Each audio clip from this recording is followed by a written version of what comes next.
What is up, Monster Riders? Welcome back to Genshin Impact. I don't know what quest I started. I am so sorry. So, like, we'll find out in a bit what we started. Might have been a story quest because we see Zhongli. But I already did Zhongli's story quest before a long time ago. So, like, I don't know. Okay. I had to start a video because this is a stream series. So, it said, look, he really is over there. Hey, Zhongli! Oh, it's you two.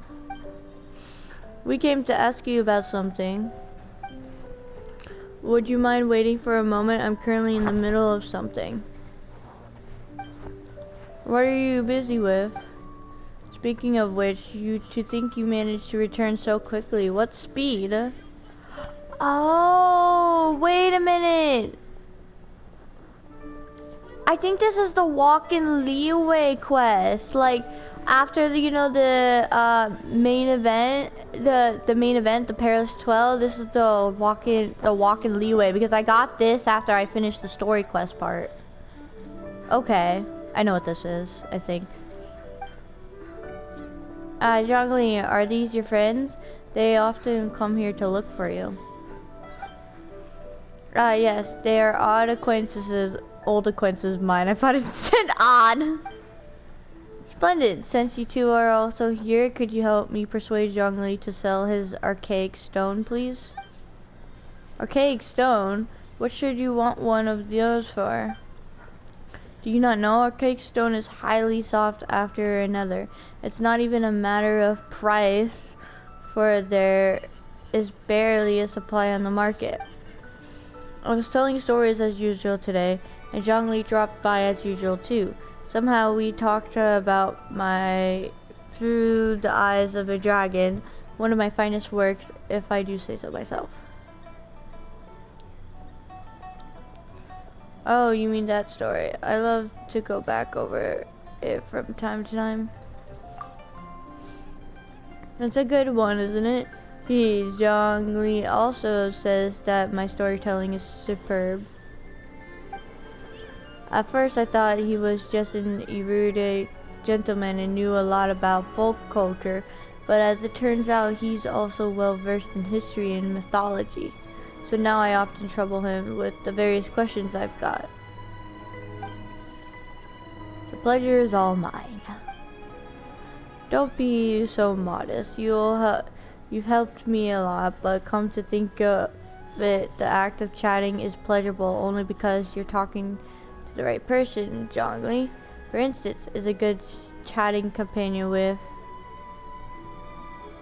many fantastic ideals, and to be honest, lots of far-fetched theories too, haha. There was this one time when I told him, see, my story first tells of how Rex Lapis carved Ajdaha out of a magical rock, and then elaborates on how they fought side by side across the four corners of the world. Isn't that just mesmerizing? Yet, he said, the story is a true masterpiece, save for the inaccurate details. According to some researchers, Rex Lapis may not have possessed the skills required to create such a work of craftsmanship. What a bummer. And there was also another time when I told him about the Serpent of Quince Village. He didn't buy the story at all, saying it was too good to be true for the serpent to transform into a beautiful landscape. I wonder if too much knowledge can stifle imagination. What a shame that someone as well cultured as Zhongli should fail to appreciate the aesthetics of artistic creation. I can hardly object to your criticism. I shall keep it in mind. But your stories are always marked by wild imaginations. I just point out what I notice as an ordinary listener and hope that it might be of use to you. Since storytelling requires a sharp mind, I am sure a storyteller such as you can certainly understand where I'm coming from. Those are the heartfelt reactions from a devoted audience member. You're right, I know your good intentions. You want me to become the best storyteller in Liyue Harbor, right? I don't think you quite get it. He just means to say that the details in your story aren't correct. Why are we talking about stories here? What has this gotta do with the archaic stone? And yes, back on the topic, back on top. So I told through the eyes of the dragon again the other day. Aren't you ever worried your audience will get bored if you always tell the same story? Some stories are worth being told time after time, forever and ever. The stories are meant to be told repeatedly. It takes time and creativity to come up with new plots after all. Ah, see, Zhongli really gets me. Anyway, that day a miner, the leader of a mining crew, was out for work and happened to pass by while I was telling the story he told me. Well, do you know about the chasm? There's a type of incredibly beautiful stone to be found in that place. Such stones have a faint and exquisite luster. You can find them somewhere in along a winding tunnel in the chasm. What did you say? I think tunnel is the word used, right? You could probably say that. The chasm must be quite a mysterious place if even someone as well traveled as Zhongli has never been there.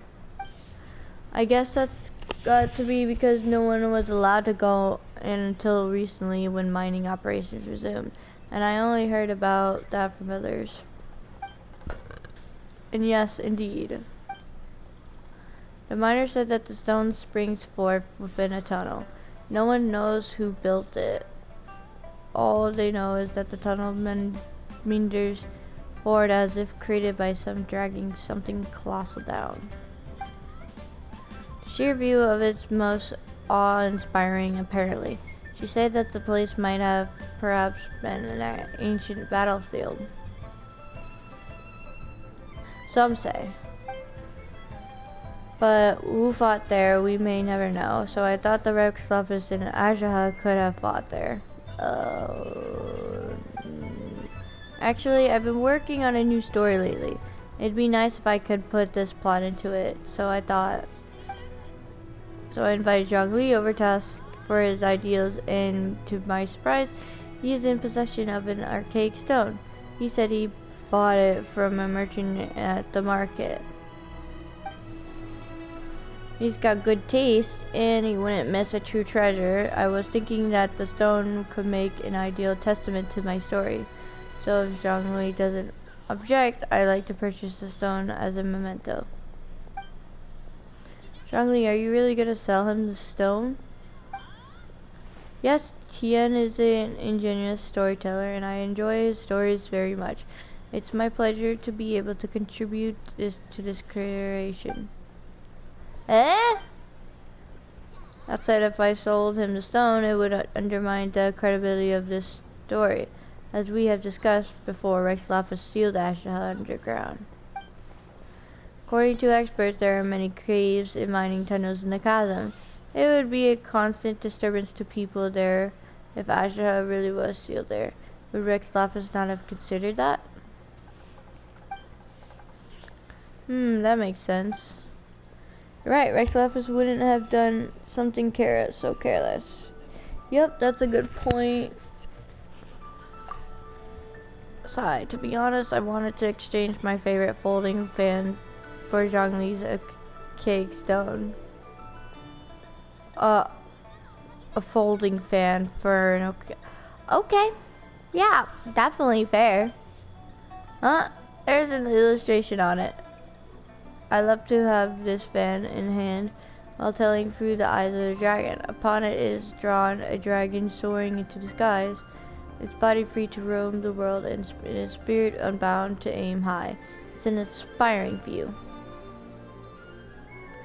Give me a minute. Yeah. Oh, this sort of fan really rare, you know. Even Paimon wants it now.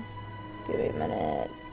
And sorry, I'm auto-repeating again on my phone for Lord of Heroes. Alright, don't we have an archaic stone too? Really? Then would you mind giving it to me? You can have my folding fan. No! I have a word. The archaic stone is precious indeed, and your folding fan is also a work of art. I would advise against exchanging them as you would ordinary goods. Well, if you say so. Actually, you know, I have more than one such fan. You do the illustrations on them, and that already makes them special. Anyone who enjoys your storytelling will rejoice if they were given such a generous gift. Really? You're right. I truly am fortunate to have devoted listeners who understand my stories, and I couldn't ask for more than that, could I? To be honest, I made these fans so that I could one day gift them to like-minded audiences. There's a dog in the background! And you certainly are such audiences, so they were always meant to be yours. Please wait here for me to fetch them. Ooh. It fetches a folding fan. 2 folding fans for you, dogly. And you certainly are such audiences, so they were always meant to be yours. Please wait here for me to fetch the fans. 2 for only Ether and Zhongli. What about Paimon? Can I really keep this? Of course, you are my audience, and that makes me your Besides, I made several fans, so don't worry, just take it. And Zhongli, there's no need to be formal with me either. It's just a handmade fan. I hope it's not too meager a gift for you. I'll gladly take it. Thank you. An exquisite work of art indeed. It is truly something worth treasuring. Alright, actually we came to ask Zhongli about something. Can we talk to him for a moment? Have I taken up too much of your time? Oh dear, well then please go ahead. There's no need to apologize, you have my gratitude. Zhongli, were you at the chasm? And you saved us too, didn't you? Thank you. Xiao also said that he wouldn't have been able to escape without your help. Oh, did he say so? Interesting. How time flies. Even he has learned to open up to others. So, what were you doing at the chasm? Was I at the chasm? How curious. I must admit that this is the first time that I'm hearing of such thing. Yes, you were! Don't lie! Don't lie to us! Huh? Stop playing dumb! Why would I play dumb? This fan is high quality indeed. Don't change the subject! Zhongli! Now that I am on vacation, I just take my time and walk around. I say that anything I run into is a happenstance of fate, for which I shall take no credit. Come to think of it, it's nice to travel to different places and witness many things in this vast world. They always bring old memories back. Do you miss the past?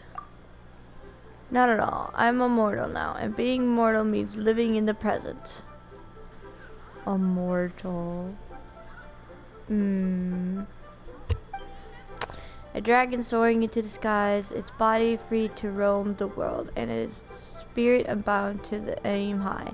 Most inspiring indeed. With much to be perceived in the 4 corners of the world, and much to marvel at amongst mountains and waters, I believe I must travel still more in the future.